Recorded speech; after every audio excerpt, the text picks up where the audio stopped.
নৌবাহিনীর জাহাজ বঙ্গোপসাগর থেকে উঠে আসতেছে মংলা সমুদ্র বন্দরের দিকে। এই পর্যন্ত প্রায় 4টা নৌবাহিনীর জাহাজ অলরেডি বন্দরের দিকে গেছে, এইটা ধরে 5টা। মানে কিছুক্ষণ পর পর 1টা 2টা করে আসতেছে।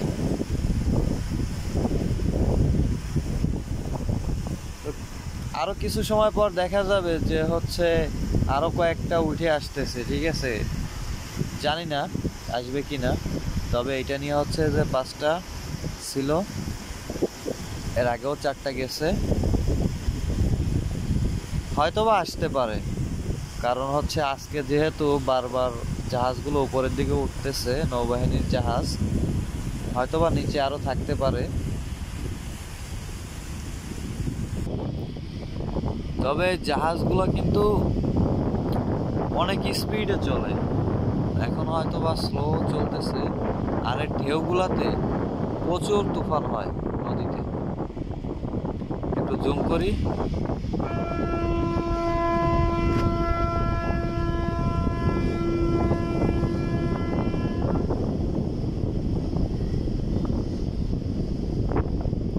এটা হচ্ছে যে চ্যালেন নাইট।